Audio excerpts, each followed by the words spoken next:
Okay, 6 o'clock. Let's start the meeting. Roll call, please. Supervisor Gens. Here. Nudo, Here. Brookhouse. Here. Gama, Here. Yashki, Here. Yurtsin, Here. Kirby. Here. Yig member Ethan, Here. Yig member Megan. Yig member Savannah. Here. Let the record show member Megan has called in and she is excused. This time we'll open the meeting up to citizens' comments. Any citizens wishing to speak? Any citizens wishing to? Sorry. Not as a citizen. Are you trying to throw me a curveball already? No, I just was- started the meeting. Any citizens wishing to speak? Seeing none, citizens' comments are closed. Reports from the chair. I don't have any. Reports from the committee. I just wanted to make comment on the tragedy in Texas with the flooding. And it's caused me to reflect on what have we been looking at in terms of our system of information and in terms of climate crisis or weather. So I don't know anything about it, and so I thought I'd bring it forward to think that maybe we should review that in the future and see if our sirens are up to date, whether our communication is most modern. So it just caused me to reflect on that. I thought it would bring that to our attention. Thank you for that. I mean, that would be judiciary and law, correct, with emergency management? Emergency preparedness type. Yeah. program. Yeah. Okay. Well, can you drop them a note that it was brought up in our comments? Maybe they want to look at it. Report or anything if they'd like to. Okay, thank you. Thank you for bringing that to us. Sure. Any other reports from the committee? Seeing none. Approval of the minutes, June 12th, 2025. I move the June 12th minutes. So it's been moved by Supervisor Nudo, seconded by Vice Chair Gashke. All those in favor? Aye. Any opposed? Those pass unanimously. Finance, a resolution authorizing and providing for the issuance of not to exceed 21,410,000 general obligation promissory notes, providing for the notification and sale of said notes and other related details. Good evening, Greg Johnson from Ellers. You have a couple documents from us, kind of our formal pre-sale report, but then there's also a PowerPoint presentation that I'm going to walk through that kind of summarizes the projects and the financial analysis that pertains to the county's debt issuance. So we'll start on the second page of the PowerPoint, just the overview of the 2025 financing plan. The total amount of project costs that are being funded are $21,162,000. There are several initial resolutions, borrowing authority that has been approved by county boards in the past that typically provide the county the authority to borrow money for capital projects. This 2025 financing utilizes 6 of those existing resolutions that were approved in years 2021 through 2024. We'll summarize those resolutions in a few moments. In terms of the projects that are being financed, there are several pages of projects listed. So it starts on page 3, which is just kind of a listing of capital projects, and then it continues on the next couple of pages, and then there's also some prior year capital projects that have been brought forward to be included in the 2025 financing. I don't know if staff has any comments you want to make on the projects themselves, otherwise the list is there for reference. Projects are the same as what we had authorized back at the beginning at budget time. Yeah, there are some projects that are being postponed or the funding won't be needed. Right. But then there are some other projects from prior years that have been moved forward, and so that's all reflected here. Okay, thank you. So on page 6 of the presentation is the detailed sources and uses for this proposed 2025 financing. So again, the total amount that's being borrowed is $21,410,000.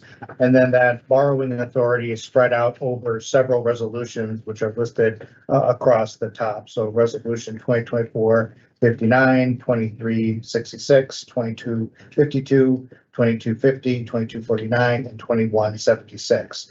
So those are the resolutions that are being utilized to move forward with the legal authority for borrowing for this year's projects. So on the next page is a chart that just kind of breaks down the remaining authority that's left from several resolutions that are outstanding. So just noting a couple of the 2023-66, the 2022-52, and the 2176. All those resolutions, the 2025 borrowing and the funding of it allocated to those three resolutions is anticipated to utilize the remaining borrowing authority under each of those resolutions. So there's several resolutions that still have some borrowing capacity remaining for future projects. So this gets tracked by staff, gets tracked by us at Ellers, and also the county's bond council. We all kind of track this to make sure we're staying on top of what legal borrowing capacity remains under resolutions. Next, we'll kind of transition into the financial analysis and looking at the impact of the financing, but we'll start with a summary of the county's existing general obligation debt outstanding. So on the far left-hand side in the table on page 8, those are your gross principal and interest payments. That's your existing debt that's outstanding. And then portions of that are the payments are made with revenue sources from the city of Kenosha, the Brookside facility, and then premium is money that is retained from prior debt issuances that goes into the debt service fund to pay interest expense. So the county's levy for debt service in 2025 was $20,453,032. So you'll see going forward, if no other debt was issued, the levy, gradually declines. And in the far right-hand column, it shows your existing tax rate per thousand for debt. So for the 2025 budget, that was 83 cents per thousand. So that's where we're starting from. So then we kind of look at where we're going. So the next slide on page 9 is a multi-year financing plan that we've identified. So again, the only projects that you're authorizing funding for at this time are the 2025 projects, but we like to look at debt issuance in a multi-year context. So all the project amounts listed from 2026 through 2033 are just some general placeholder amounts, but we've arrived at those amounts by year to essentially result in a debt service levy increase for debt that would just be about $850,000 per year. So if all those projects are amortized over 10 years, this is generally the amount that you could fund all the way out through 2033 and still result in a debt service levy increase of about $850,000 per year, which is really what the county's annual increase in debt service levy has been now for several years. So in terms of the proposed 2025 note, we show the amortization schedule on page 10 and page 11. It's all supported by the levy. We just break down the amounts for each resolution purpose, so it makes it a little easier for us all to track that going forward. The rates that we're using in this analysis are higher than what we're seeing in the market presently. These rates are about 30 basis points higher, so 1 basis point is 0.01%. So the true interest cost, these were the rates that the county received, would be about 3.47% over for that 10-year financing. So you'll see on page 11 in the far right-hand column, total principal of $21,410,000, estimated interest of approximately $4,632,000. So total principal and interest is about $26,042,000. So next, we're going to kind of look at just the multi-year debt model. So on slide 12, we show your existing levy for debt service, and then we just show gross principal and interest payments for all those financings from 2025 through 2033 based on the dollar amounts that were on the previous chart. So we just have some estimated interest going forward. And then that kind of carries forward to the next page on slide 13, where we show kind of that change in the debt service levy going forward. taking into account your existing debt and then adding in the principal and interest from the 2025 to the 2033 issues, you'll see, as I said, that debt service levy increase is right at $850,000 per year throughout the planning model. So you'll see in 2035 that the debt service levy, would go down. That's really to account for the end of our planning model. So we have issues that go out till 2033. The next issue would be in 2034 that would hit the levy in 2035. That's why we built in that decrease. So it really just accounts for the end of our planning period. One of the goals that was established by the county within the last few years was a goal of having a kind of gross principal reduction reduced from the end of fiscal year 2022 through the end of 2032 by about 5%. It does exclude some debt for, what are characterized as legacy projects, of which the South Pike River project is one of them. So this chart just kind of proves that that goal is being accomplished from the end of 2032 to the end of, from 2022 to the end of 2032, that principal reduction is about 5.27%. The county has had several debt metrics and policy metrics in place for several years.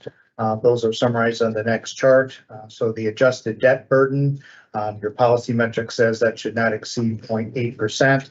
That relates to the amount of principal outstanding for general obligation debt.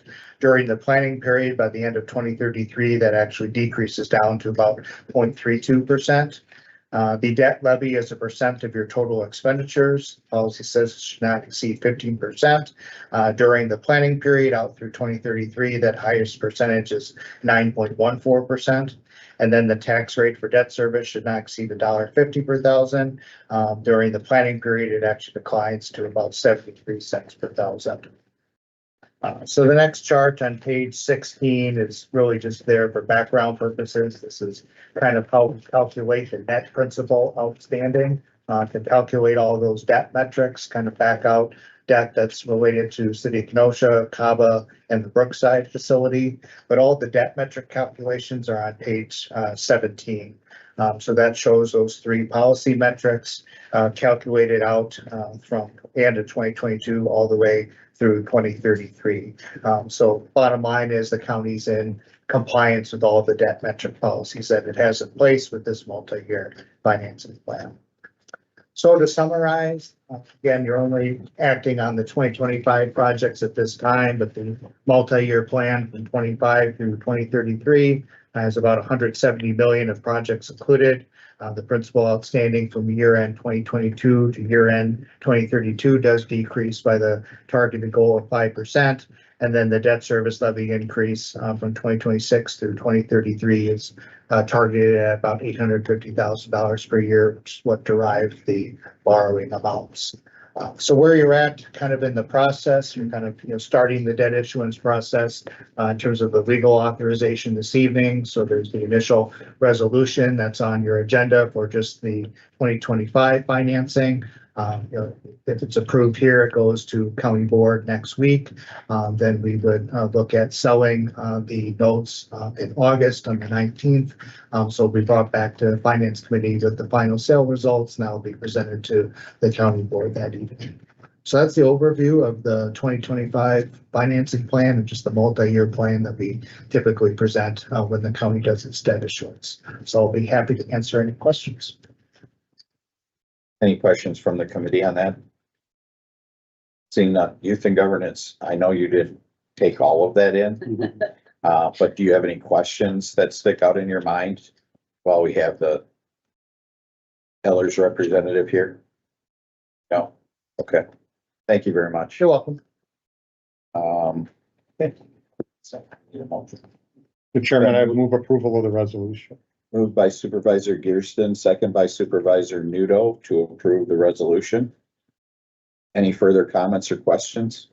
Seeing none, all those in favor? Aye. What did you say? Did you vote? Did you say Did aye? you vote? You think, You think? I think I forgot that time. I know you forgot because I was watching you like a hawk, like an owl. All right. It's approved unanimously. Thank you very much. You're welcome. Appreciate it. Number 7, Public Works. Facilities, resolution to authorize the Director of Highways to accept and utilize 45,000 from One Energy Development for road repairs due to construction traffic associated with Strawberry Creek Solar Project. All right, before I start on that, I do want to make one comment about the siren and emergency management thing. Certainly they can follow up better, but being part of the capital projects, we did just implement one of the sirens on 60th Street that was removed and put back up. And a part of that process, they provided a whole map that showed the coverage of sirens where some duplicated, some were not in range or whatever. They had justification and reason why. But then we also had simulcast project, I think like 5 years ago, they added a tower here and upgraded to the other towers. We have a radio system redundancy project that applies power back up to the towers in case the main one fails, but the whole system doesn't shut down. And in the 26 budget, you're likely to see a west end upgrades for coverage where they don't have it out there. So just throwing that out there from the public works side. So are they all new and modern sirens and equipment? In regards to the sirens, that's the emergency management question. I know they're not all new, no. I know they did an analysis to see what that cost would be, and it was quite substantial, so I don't know if they have. They do test them and maintain them. Yeah. I can tell you that. I have one right by my house. Yeah, me too. Me Yeah. too. 10:30 Saturday. But the reason I brought it up in this committee is because from what I've been reading in the news, that county there where the flooding was, they have resisted the investment over the years, right? So, I've observed now for a year the county, so it causes me now to think about wise investment, and his safety, in my mind, is really the top of the list. So I'd hate to have an event happen here, right? Mm.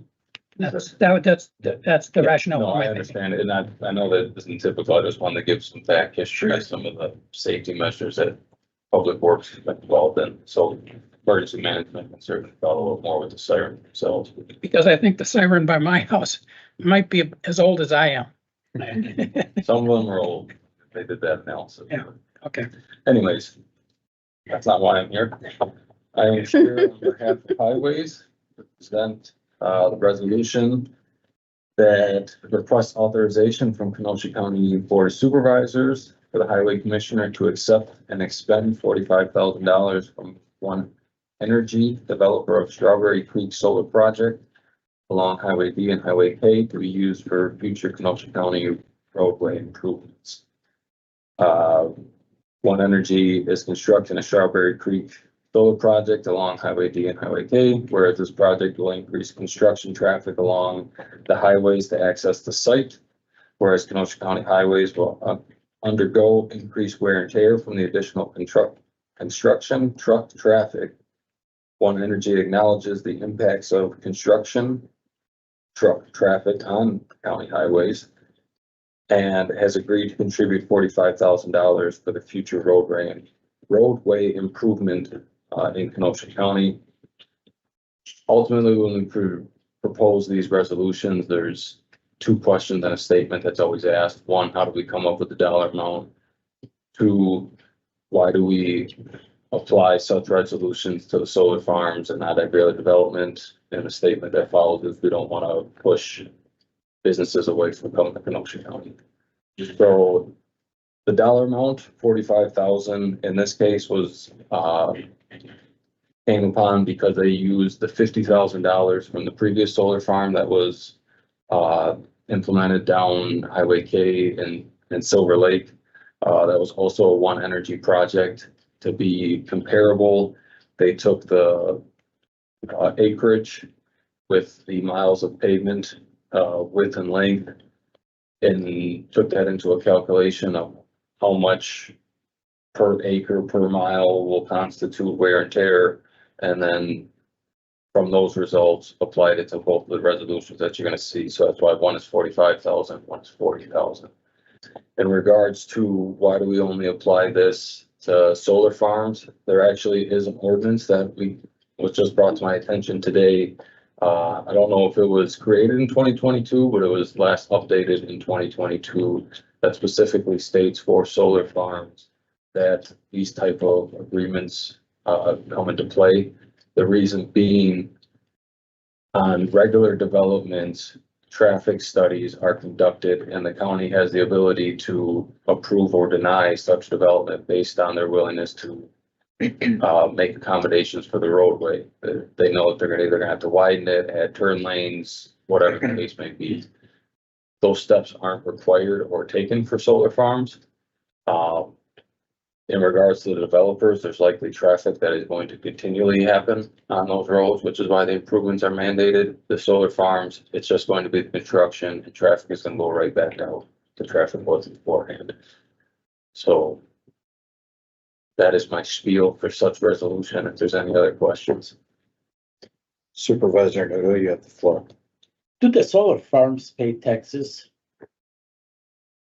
I don't believe they pay taxes. I believe they are offset. I was reading the resolution, actually got it here. They have a lost revenue, replacement of lost property tax revenue. So, they pay directly to, what did it say in here? Solar farm owner will establish a program to reimburse local school districts for lost revenue following completion of the solar farm. How exactly all of that works in regards to the county overall, I don't know, but I believe being a utility, they're exempt from certain things. So basically, we're trying, I'm trying to find the right words. We're trying to facilitate or help to increase solar farms where they take land that could be used for agriculture, which that's what we need a lot. And in this case, it sounds to me like we're favoring them by giving them, even though they're paying $30,000. We don't really know how much is that going to cost for the roads, over the years. We don't have a study. We don't have any numbers on that. So who came up with the number? We Energies? Well, no, in regards, you're talking about the 45,000? Yeah, 40. So where the 50,000 came from prior when Clement brought the first resolution of such together, I'm not exactly sure how that number came about. I know these numbers. I think they just pulled it out. Okay. I mean, let's be real about it. I think they just pulled it out. Clement, They said 50,000 is a good number and they all agreed to it. Yeah, so being that kind of then set the precedent, at least for the time being, rather than just continually pulling a number out of nowhere, they put together some type of analysis. They gave some type of degree of comparability. I've also talked to the highway commissioner in regards to, I would like to see us including our cost per mile included into that calculation in future resolutions, so we can kind of take into account inflation and what it's actually costing the county. Future, it's always looking at the future. Why don't we look at what we're doing now? So since we don't have any of those details, I can say that. I think we should just postpone it until we got all the numbers and how everything is gonna work out and do it then. So I will make a motion to postpone this resolution or to table for now. There's a motion on the floor by Supervisor Nudo to table this resolution. Is there a second? Seeing none, it dies for lack of second. You still have the floor, Supervisor Okay. Nudo. Well, that's pretty much, I know, this, I believe, you mentioned something that I know the project was done prior, about 22. No, there's an ordinance that was actually passed as part of the planning and development. It was October 17th, 2022. An ordinance to amend the text of the Kenosha County general zoning and the shoreland floodplain zoning ordinance. The proposed text change will create a solar energy systems ordinance compliant with section yada yada of the Wisconsin state statutes. So what that did in this, in regards to how it benefits the county or not, or taxes or not, I know there's a difference between when they are on grid and when they're off grid, and it's how they're either commercial or they're residential. That I'm not an expert. Because a few years ago, I remember we had a resolution actually to trying to see if there was any grant money from the federal, state, whatever, to have solar panels on top of buildings. And that was just that resolution. Money, which that was rejected. So now this resolution is in here, which it seems like if they will get some grants individually to put it on buildings and everything, we will save the land. And also, this one sounds to me like we're doing this to benefit We Energies, where they're gonna make a lot more money at our own expenses. Because we're losing taxes. That was the reason why I asked if they pay taxes, because they don't. So the money that we will be getting on the property was developed, or even farmland, we would get something. And to get $45,000, which I'm sure it's gonna be a lot more than that for roads and everything. I think, so I'm gonna be voting against this resolution. Thank you, Supervisor Nero. Barna? I'd just like to, when your comment was made having to do with they're not paying property tax, one source of revenue that the county does get is the conversion of those parcels from the agricultural use. You get an ag use revenue for that, and I'll be touching more on the dollar amounts and I do my general fund report, but as a result of that conversion, that did allow for the county to get a one-time bump in that agricultural use revenue. Do we get it now? Or did Yes. we get it? Okay. We got it. It was 379,000. I mean, here, So that's where I was going. I was gonna wonder about the tax revenue from this land now, because is the land owned by the farmer and leases it to We Energies, or We Energies pays the farmer a fee? You know, I'd like to have an explanation of how the funding works. I believe that the original owner still owns the land and they're selling air rights to We Energies. I've never heard it called air rights, but. Did you watch Landman? Okay, but that's, that's what I think. And you could correct me if I'm wrong. I talked to Greg for about 20 minutes on this. I mean, this is something that, I don't know who owns the new ones, but I know that there was a project done, I believe back in around 2022, which was the $50,000 baseline. At that time, it was negotiated that that road degradation or whatever you want to call it, usage fee or whatever, came into place. And that's what's being used as a baseline. You can argue that is or isn't a correct number, and nobody really knows. I mean, nobody really knows, but you're using that as a baseline. So I give you, at least we're trying to say, all right, we're using this as a baseline and this is the formula. So when somebody asks, how'd you come up with that number? We have a way to do that. Right. It's not that it just sounded. So I don't know who, I believe that the original owner still owns the land. And I would still think they pay taxes on their land but I don't know. The farm doesn't have to pay taxes. I don't know.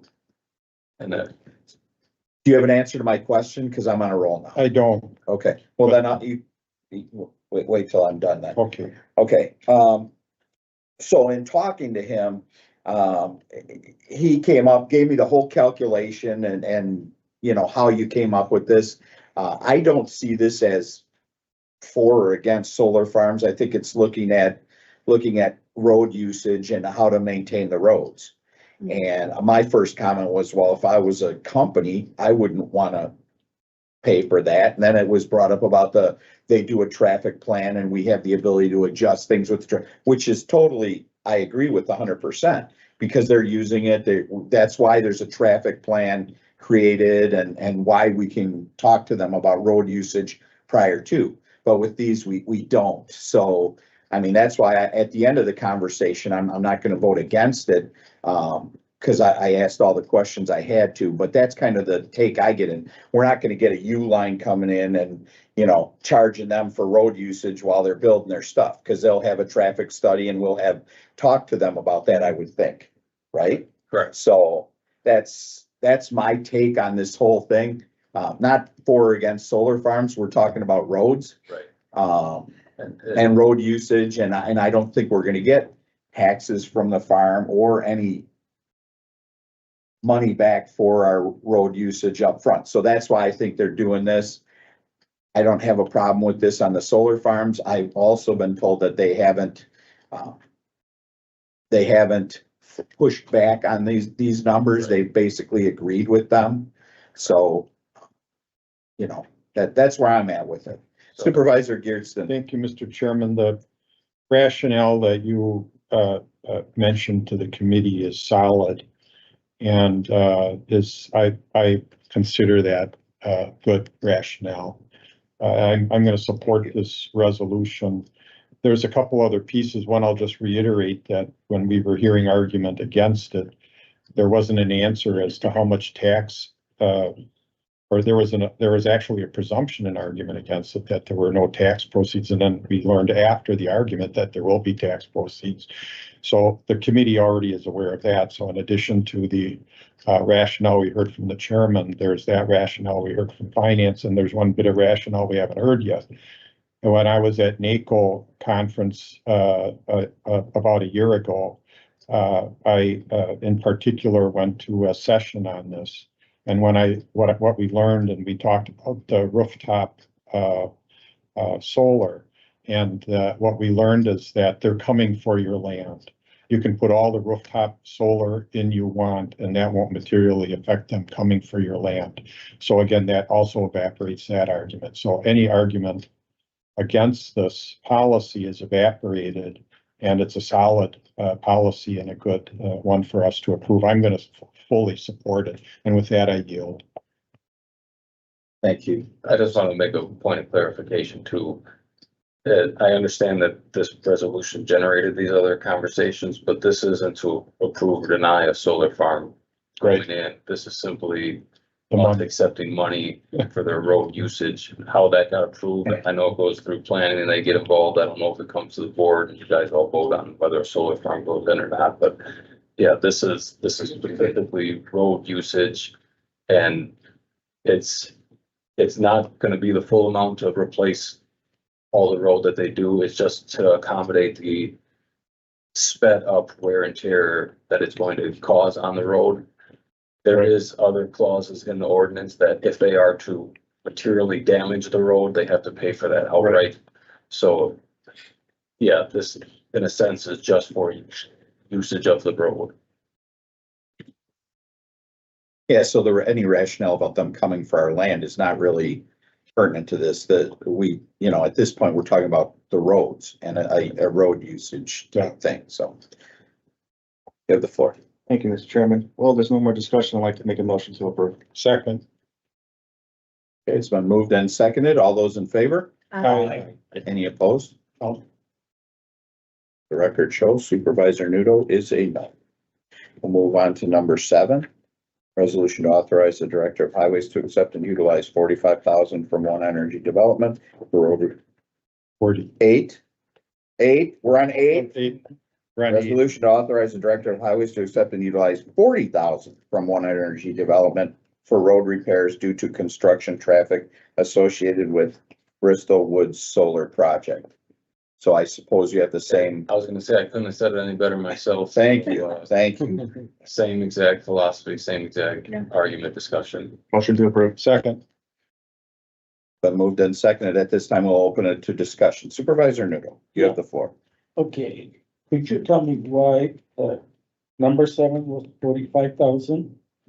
And number 8 is 40,000. So the extra 5,000 is either gonna come from, there's increased acreage on the first one compared to this, or there's increased lane miles that these trucks are gonna be utilizing compared to this one. Okay, going back and, I never got an answer how many acres there were being in the first one, which that's down. How many acres are with this one? I get it.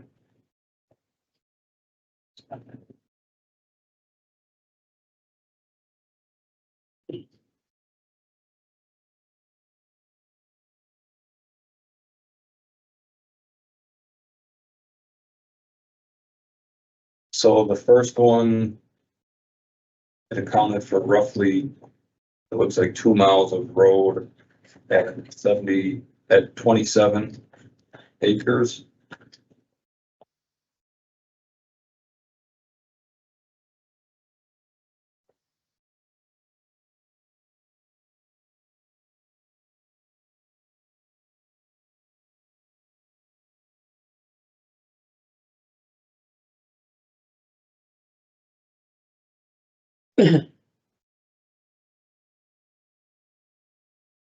This one looks like it's 1.7 miles at also 27 acres.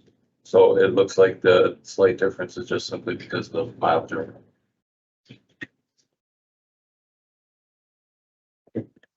The other question is, and again, just as a reference, I mentioned the one before. I believe the Barna said that we're getting $379,000. That's correct. Like a tax, okay? Yes. That is just a one payment. So how much are we getting on this year? The ag use has to do with the timing of the solar farm itself. It really doesn't have to do with this road calculation or anything. And so it's parcels that the usage has been changed to solar, which is no longer agricultural, so you're not farming it anymore. So it's being used like commercial type thing. Right. So, I believe the Paris Solar Farm is the one that generated the $379,000. I'm not sure if this one is online yet, has had the change done or not. There were a series of parcels and I'm not exactly. But it's a one-time It's a payment. one-time payment. Okay, so the 379, whatever it is, and that's why I asked how many acres or whatever. And whatever it's gonna be, or so I suppose it's gonna be a little bit less. But it's a $300-some thousand, which it's for lifetime. So when we say that we're getting the tax, we're not getting the same taxes. Because that one, how much do we get taxes every year? So this year we get that number now, and that's it. So we're losing. So I wasn't wrong. And when I say, we're not getting all the taxes. The other thing, is, okay,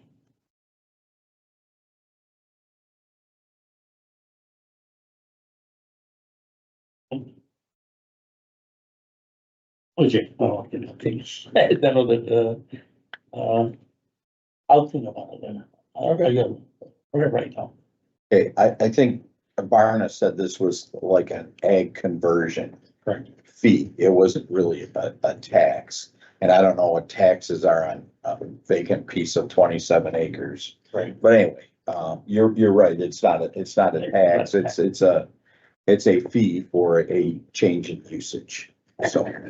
Just gonna say, the whole purpose of this ag use, and it's not just for this, it's for any type of conversion. Yeah. Over the years, we've got roughly 20 to 40,000 annually, and this was obviously a large amount for this purpose. I'd like to just add one other thing. Solar is a utility, but the definition of that utility is still gray.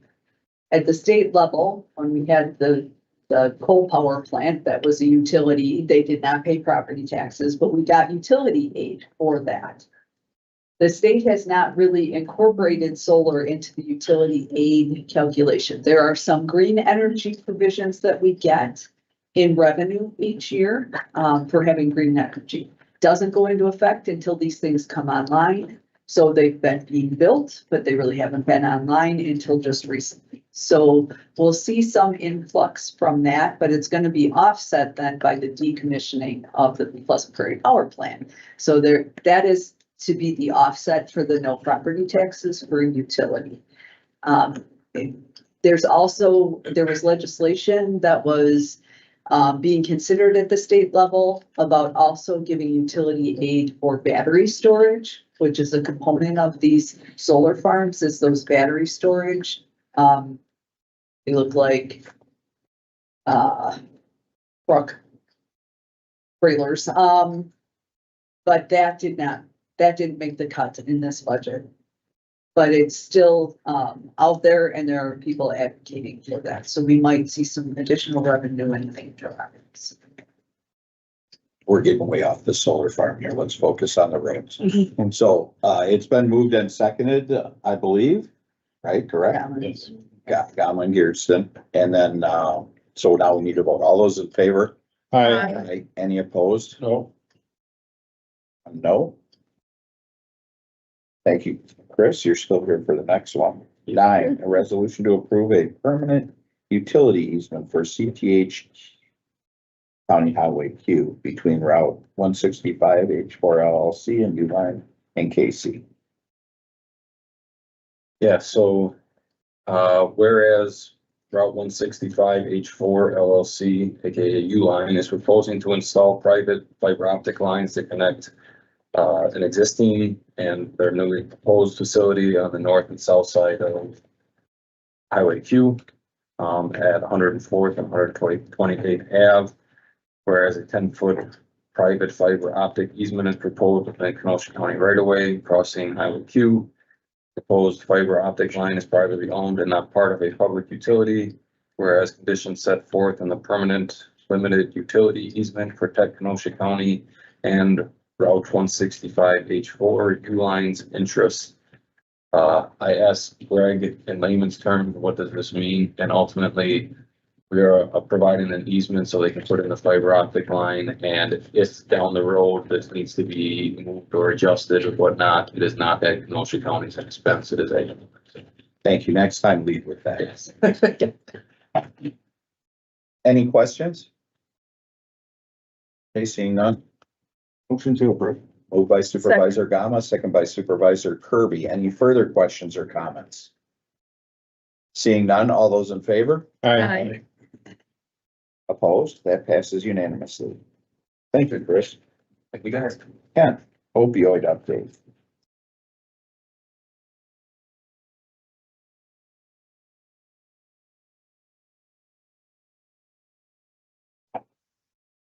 That was your cue. Yeah, thank you, Chair. Supervisors, Youth and Governance, Carrie Foss, Director of Behavioral Health Services for Kenosha County. I know, Chairman, that you wanted some fiscal updates, so I will defer to Patty Merrill to pick us off with that. You had asked that this item be on the agenda this month. I did. You had a variety of things that you were looking for. How much opioid money have we received to date? We have received $5.6 million. That actually includes 2 payments that will be coming in July. They've been booked as a receivable, so I have them in the revenue. And we have expended $606,000. Is there a time limit to expend these funds? No, Okay. You also asked how much are we going to get? That number is still squishy. Our projections show that we will get 16.5 million. But there are things that pop out of the woodwork, not daily, but regularly. Last year, there were 2 additional bankruptcies that we weren't aware of. They were one-time payments. They weren't a lot of money. The one that is going to be probably substantial is Purdue. They originally tried to, file bankruptcy, but the judge then said that they could not get out of this by bankruptcy. So then it sat for obviously there was a whole lot of stuff going on that we're not aware of. We were just recently notified that they're reaching an agreement But I haven't seen dollars on that yet. So the minimum amount is about 16.5 overall. It probably will be more than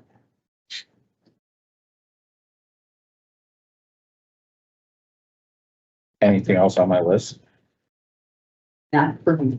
No. You wanted to know what we could use the money for. That was my And what next we're point. using the money for, That's where carried. Okay, Right, so I'm gonna pass this down. Late last year, we engaged in a research project on what unmet needs or areas of improvement this community could have in combating the opioid crisis. And so what you have in front of you is the findings report. I give this to all of you to review, though to give an overview of what we have found is that the information gathered from the treatment community and the recovery community is that our community is lacking in housing, in transportation, and in folks called navigators, those who really can help individuals access the care that they need to combat their opioid crisis. So we have all of this information. We have taken this now and reached out to recovery housing, obviously for the Division of Aging or for the Division of Behavioral Health to combat the housing crisis. We would stay within our scope, and that's recovery housing. So we've reached out to the state level of recovery housing, given our project, our findings reports, asked if anyone would be interested in developing recovery housing in our community. So we're waiting on that.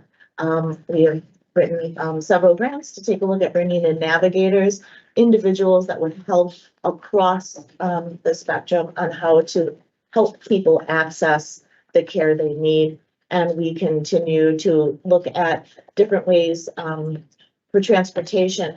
Individuals receiving medically assisted treatment typically have to be at the facility if they're accepting methadone very early in the morning, and that would be prior to when public transportation has started. So we're investigating Uber Health and other kind of outside of the box areas to help people get to their treatment facilities. So that's what we're contemplating using this money moving forward, and especially as we're in the process right now for our 2026 budget together.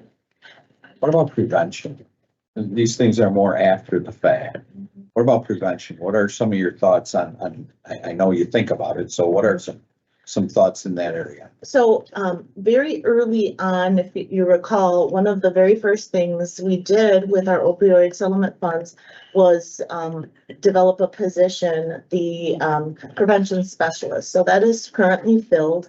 Prevention specialist has brought in prevention curriculum to 2 schools, both Central and Wilmont. We continue to work with other larger school districts to see if they could bring curriculum on. Working with school boards is very cumbersome, is what we're finding out. We also continue to do anti-stigma training throughout the community with private sector within our own county infrastructure. And actually, we just solidified with the Kenosha Sheriff's Office that we'll be providing anti-stigma training to all their officers that are in service. So we continue to invest, and that was the first thing we did, was invest in prevention. And so we continue to watch that grow. We have had fantastic reviews from Wilmont. They have adopted the SPOTVIM curriculum, the prevention curriculum, in their health classes. And we actually just met with the principal out at Wilmont, who reports kids love going to health class, which was an interesting feedback that they hadn't received in the past. So we're really hopeful that we'll show results. Now, outcome measures for prevention, it's very difficult to show those numbers, incredibly difficult. But Wilmont does do a school study every 3 years, so we're hoping to see some of the issues regarding substance use, mental health, just poor life choices, see that needle move in the next few years when they do their school assessment, which is done every 3 years. Do we have a liaison with the schools that we could get statistics of things like that?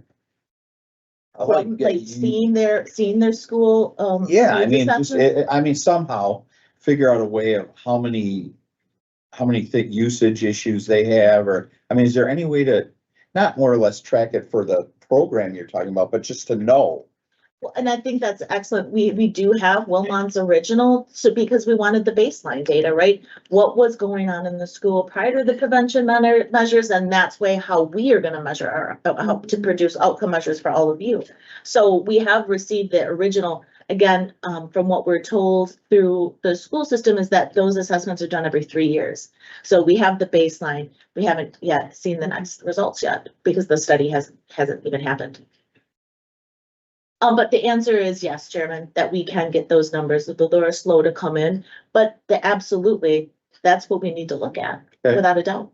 Okay. Yeah, undoubtedly. How many other schools have been talked to and maybe are coming on board, or where are we? I mean, Central, I have a mind to bring in this prevention specialist to talk to them, because I think that would be fascinating, but if you have the answers. we have reached out to many. Central is, has been using Botvin as well. Not as formally as Wilmot as accepting it into the curriculum, but is using it and having great results.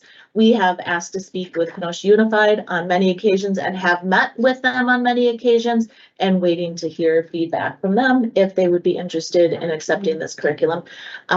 There's a lot of conversation with Wilmot right now. They have a new superintendent on how can we start using this curriculum through their K through 8 and knowing full well that this is not to replace DARE. This is something incredibly different, very, very different. And as a matter of fact, our prevention specialist is going to present at the statewide DARE conference, the Botvin curriculum, anti-stigma and the anti-vaping. So we're really trying to make a lot of inroads to make sure that we're as effective as possible and not duplicating services, but working together to kind of multiply the effects.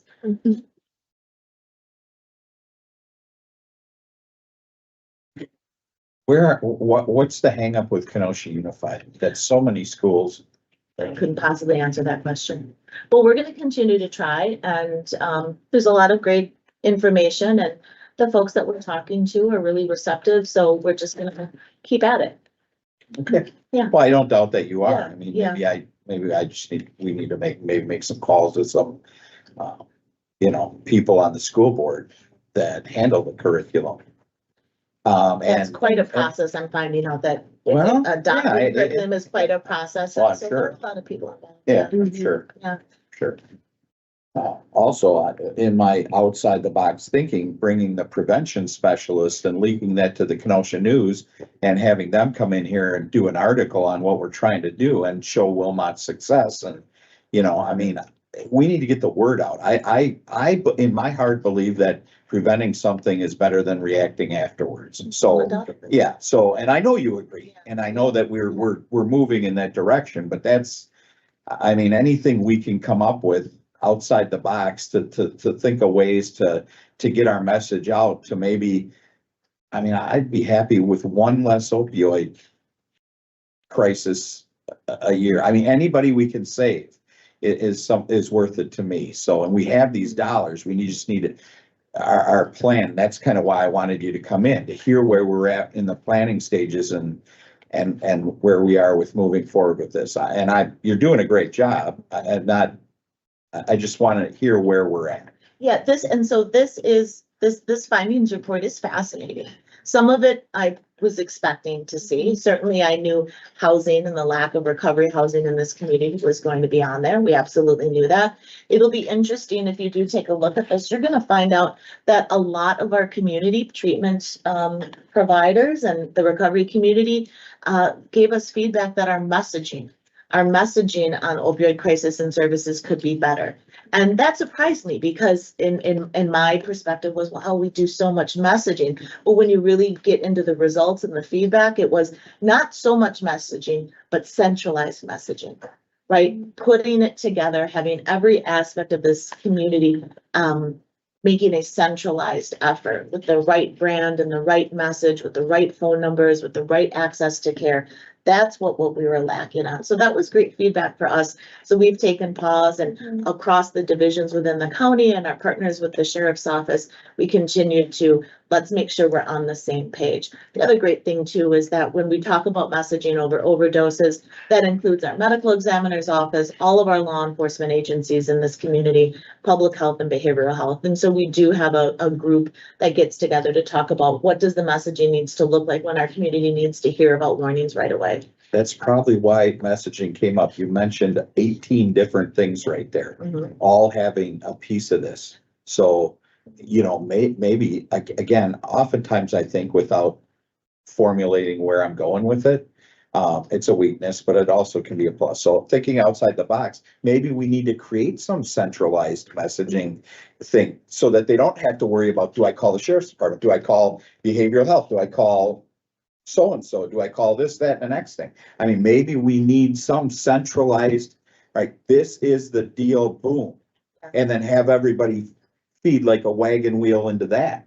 Right. I would agree with that at 100%. And that is taking this information that we got in March and now working with all of our partners to start putting things together.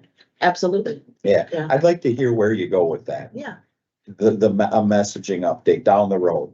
I'm not gonna put it on the calendar, but I'm very curious. I've been dealing with this for a long time, being on the board, and it's one of my things that mental health and the opioid situation are things that I really feel I want to impact as a county board supervisor. So that's why I always haul you in and ask you about it. Yeah. Because we have to be flexible and figure out where we need to spend money, how we need to spend money, how we need to have what our plan is, where we're going to go with it. So I thank you for coming in and giving us a report, but I think that centralized messaging and some other things following up with the housing and the transportation. I mean, once you have somebody tell you ways you can improve, now let's figure out the plan, how to get there. Well, So that's that idea of what a navigator can do. It's not just give this number a call and go and get your treatment. Is, do you have access? Do you have the ability to get there? Do you have insurance? Do you have childcare? Do you have, anybody reliable in your life that can support you through this? And if the answer is no to any of those, that's the idea of having a navigator is, well then, all right, let's do this together. Let's actually get you there. Let's make sure that you have a ride. It's not that we don't have a lot of good services in this community. We absolutely do, but our system could do better. Right. Our systems to our resources can do better. And that's what we need to focus on. as annoying as it is, one call, that's all. That's what I want to see. I'm glad to hear you say that because it is absolutely what we're talking Yeah. about in human services is how do we make this easy? How do we navigate nimbly so our community can just have that kind of one call, that one stop, and then we do the running around. Again, that's what I said. I mean, you're the hub of the wheel and all these different areas feed into it. So now we need to strengthen the hub so that all the spokes are strong. Yeah. And helping the community. If anyone is interested in this is posted on our on the Behavioral Health webpage, so you can access this electronically. And also we have a dashboard on all of the opioid funds. You can take a look at that whenever you would like, and I'll leave some here if you want to take a look at that, but you can see that. And we also have linked the state's opioid dashboard on what all of our counties and municipalities are getting around us. Because the idea too is to partner. Should be partnering with the other municipalities in our community to get the most efficacy out of these dollars. Yeah, I don't know what other communities are doing, Mhm. but in this, we have to be a leader Yeah, and not a follower. So we have some great examples in here that the research project did let us know what some of our other communities in Wisconsin are doing, as well as what other states are doing with their money. So this is a really good read and give you a good sense on what we need here and what some of the possibilities are as well. thank you, Supervisor Kirby, you have the floor. So are we looking, so I did see in here just briefly that we are looking at partnering with clinics to get low cost Suboxone treatments, right? Yes. Are we looking at having resources within the city of Kenosha, within the communities out in Kenosha County, where it is easy for people to access? Obviously, you know, you have situations where we're gonna be offering transportation, you know, for treatment. But when someone first decides they're not gonna use anymore, how do we get them there right away? So there, and I'm glad you brought up our private sector, because in 2015, when the county decided to provide medically assisted treatment, that was it in our community. As we sit here right now, there are 12 different providers in our community providing medically assisted treatment. Some as large as Aurora Hospital, Rogers, and a lot of different clinics that have popped up. So what's interesting, and there will be an announcement, and this is not an announcement, but we have been working with Rogers Behavioral Hospital. They have received a grant from the state of Wisconsin, that they're going to provide what's called low threshold access to buprenorphine, to Suboxone. Okay. And so they'll be able to do that through telehealth, should have same day. And individuals really at this point will just need to get to the pharmacy to pick up their medication. So there's been a lot of conversation, and that announcement from Rogers that, and Kenosha's been chosen as the pilot, as one of the pilot counties. And so we've been working really closely with them. It's been a great, and we're hoping to hear that announcement next month. Rogers will be here, well, actually we'll be in Racine using Gateway for a training on this with an announcement. So there's some really great opportunity. I think we have an opportunity with Uber Health, where there's a lot more flexibility in getting folks from their home directly to the door to get their medically assisted treatment. And there's that Uber Health is being currently used in the Division of Aging and Disability to help with some cost management, other programs there. So we're looking to just take that good work and moving on over to our side now. That's great news. Yeah, Thank you. so I mean, that is really accessible. It's just, you need a smartphone or a laptop, and then what do you do if you don't have that? And so Rogers is continuing to think about that. Yeah, so what could we do? Could we have satellite sites, some stationed laptops for them, that people that they don't have access to a telehealth, could they get somewhere to be able to get on a laptop to have their appointment? So lots of conversation about that, and I'm happy to, when Rogers has their announcement on when they're gonna share all of this, I'm happy to share this to the committee or to the whole board. So if anybody's interested in hearing it, you can. Thank you. Mhm. Any other questions? Supervisor Gish. You had mentioned school training at Wilmot. Yeah. Could you remind me, what was the name of the curriculum? Botman. And is that an acronym? Does that stand for something or? No, because it's not all capitalized. That's why I'm saying that it's BOTVIN, Botman. Okay. Yeah. Thanks. Yeah. There's a lot of, I think initially when we were going to do this position, I did bring a lot of statistics. Botman is used globally on, they have outcome measures on when the curriculum is being used. So if interested, I'm happy to forward that off to you, but that's something we shared with the county board at that time. We wanted to go forward with that curriculum. Yeah. Anything else, Supervisor? Anything else from the committee? Thank you very much. Yeah, I really appreciate everybody's interest in this. This means a lot to have everyone's support. Thank you. Audit of bills, did everybody sign? Everybody signed the audit? It looks like it's proceeding through. Report from Department of Admin.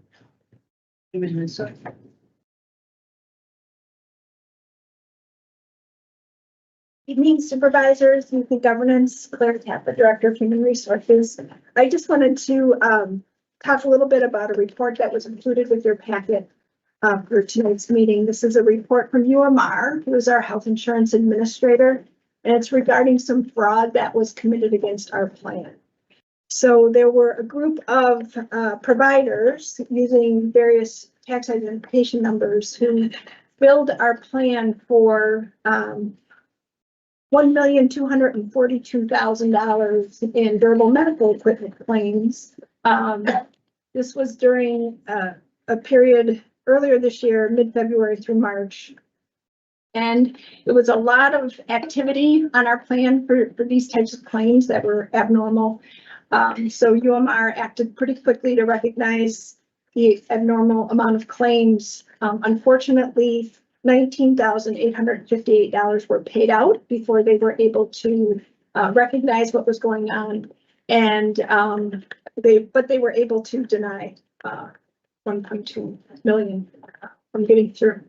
So, they became aware of it, able to stop it. We are not the only client, of UMR's that was affected by this. And in fact, in the last week and a half or so, you might have seen headlines from the DOJ announcing a fraud ring that they pressed charges against. It was over $14.6 billion in alleged fraud against plans and Medicare. So it's a huge ring, very sophisticated, but unfortunately, we had a little bit of damage, but they were able to mitigate most of it. Okay, thank you. My one question then is, who actually found it? How did it get found? Was it any of our, was it any of our systems or just our insurance company that would have been asked to pay these out? Is that how? Yes. Okay. Yes. No members, no employees were billed by these companies. This was all billing against our plan. So UMR, as I said, recognized that there was an unusual amount of activity coming through, not only for our plan, but other plans. And that's when they started to deny everything. Did you build our plan for stuff with nobody's name attached to it? No, they had member information. Oh, okay. Yeah. So they were just fictitious claims using numbers they had gotten of our people. Okay, all right. Okay, any other questions? Vice Chair Gaschke. Obviously, in the big picture of things, 19,000 is a small amount compared to the potential loss. But other than, criminal prosecution, is there any potential for us to recoup that money or any insurance or anything like that, or? So, UMR obviously tries to recover that, but these are bad actors. These are not legitimate providers.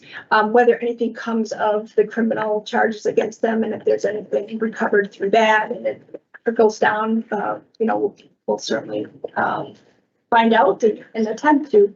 But in regard to third-party fraud, there's no recovery for us or action to take against UMR. Again, they were doing what they needed. You just unplug those computers and move on. Well, Technology. that is interesting. People talking about going to paper. Who would have thought? All right. Thank you for your report. Welcome. Thank you. Barna? Okay, next we'll do our general fund year-end forecast. So this will be the first one of 10 months of looking at 2025 year-end. So just a few things to talk about ahead of time.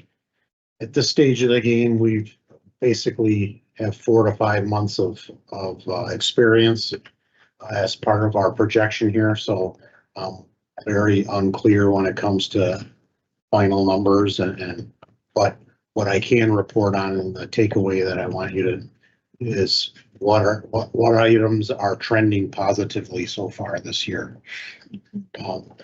So starting at the top, as I usually do, with items that we're seeing that would be projecting in the positive. So historically, human services and public works, both surpluses, so we're being conservative there, showing surpluses there. Through the first 5 months or so, we've got vacancy surpluses. So that's a good trend for both workers' compensation and liability. We're trending positively.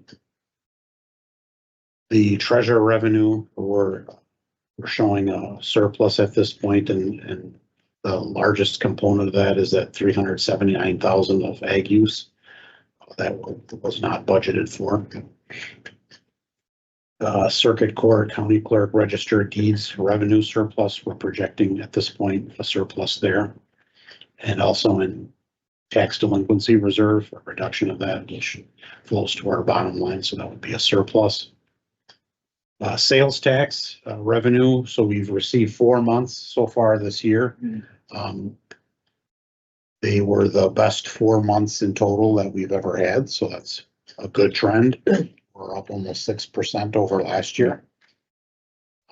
So I can report that.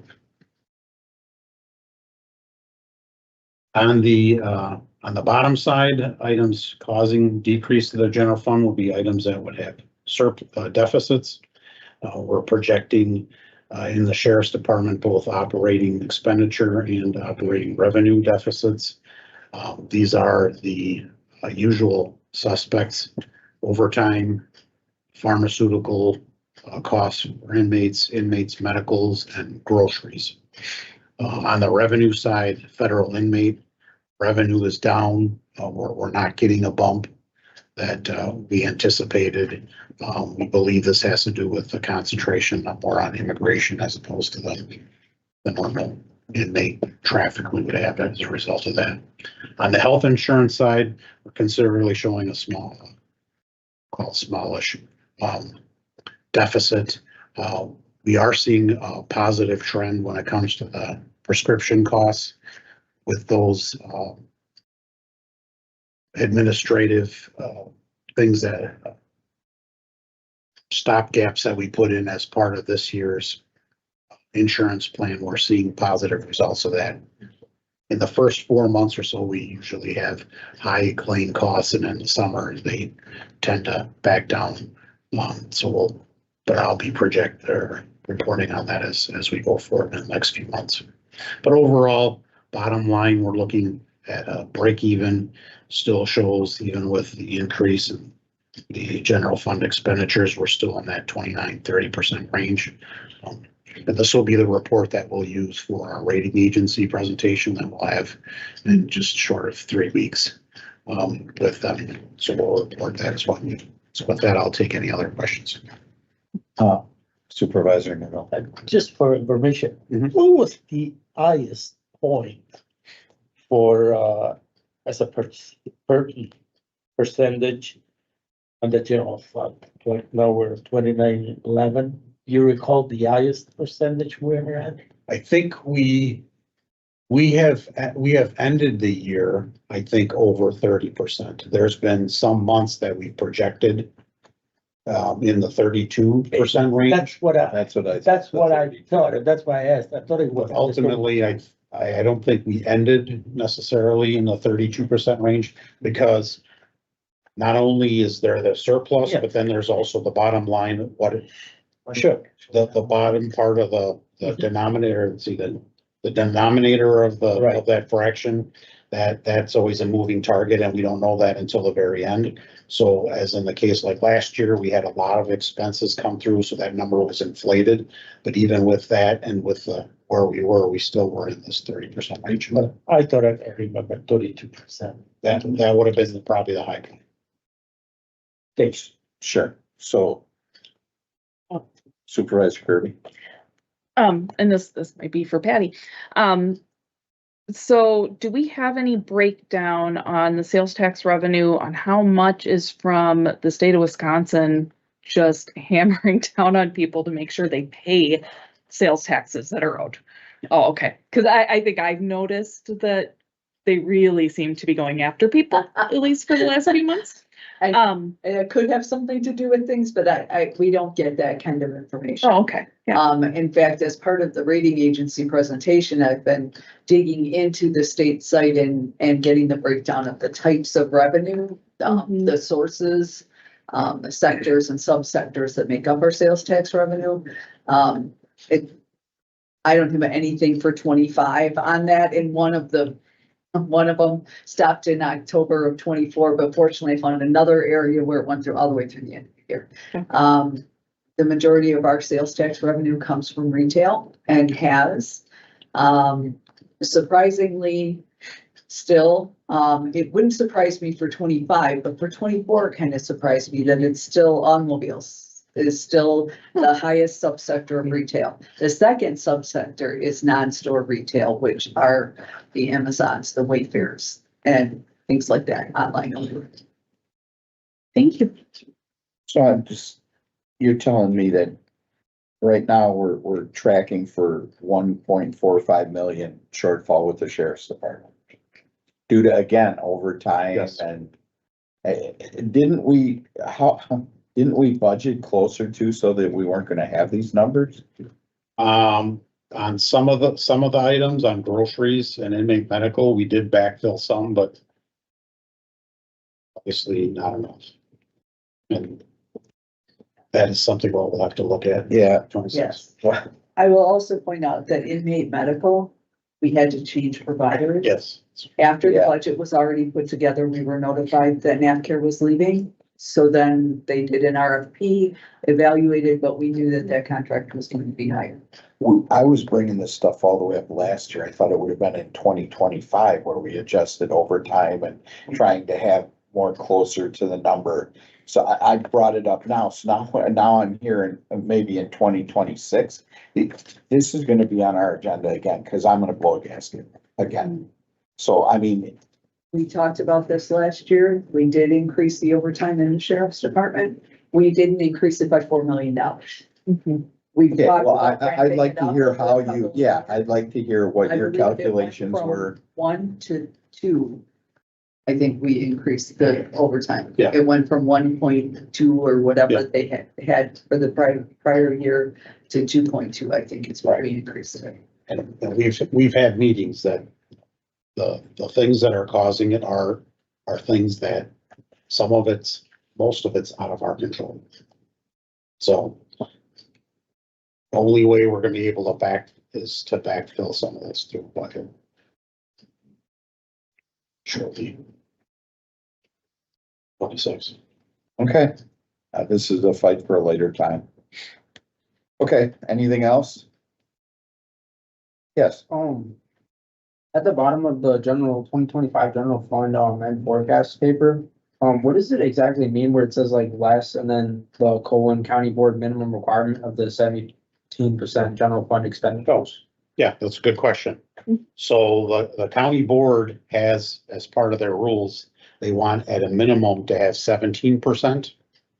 I have to guess what year that was, but that was a while back.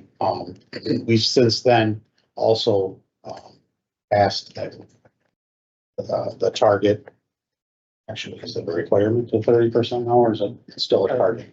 A target of It used to 30%. be 25%, and in 2023, at least it was, we raised that to 30% because we've been maintaining the 30% for several years, and the board felt comfortable with making that the target, since that was really where we felt the rating agencies wanted us to be. Right. The minimum came about as, we don't want to go lower than this.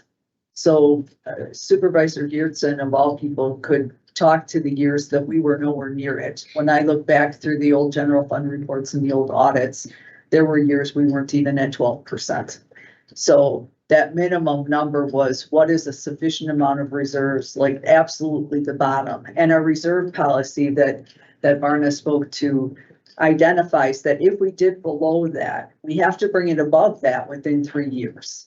So there are rules, there are things we can use reserves for, and in some cases we do. But for the most part, our focus is on not using the reserves and building that up. And we have built it up higher than that 17%. Target being 30%. We were there, but then we're a little bit below that, but still that is the target. And it's things like sales tax outperforming what we had budgeted, those things add to the general fund. And the rating agencies look at that number, the number of reserves that we have, so that helps us in like an economic downturn or that sort of thing, so that we have sufficient cash to help us through the worst of times. Okay. To clarify, so the percentage is like how much of the general fund you put in the reserve and you keep, or? So that percentage is actually of the annual expenditure. So if you look in that box, that middle line, estimated general fund expenditures, that 90 million number. So the reserve projection is 26 million. So 26 million as a percentage of the 90 million, that's where the 29%. Okay, I got you. Thank you. So you try to figure out about how much of annual expenditure you have and how much reserve you would have towards that. And it's unassigned general fund reserves. We have other reserves that are assigned, that have a particular purpose that used for something, they are not part of this calculation. And this is specific to our general fund. So as a government, we have various funds. This is the general fund. Anything else? Anything else for Barna? Okay, Motion to adjourn. second, been moved by Supervisor Thomas, seconded by Supervisor Gearson. Evidently, they want to leave. All in favor of adjourning? Aye. Any opposed? Okay, we're adjourned.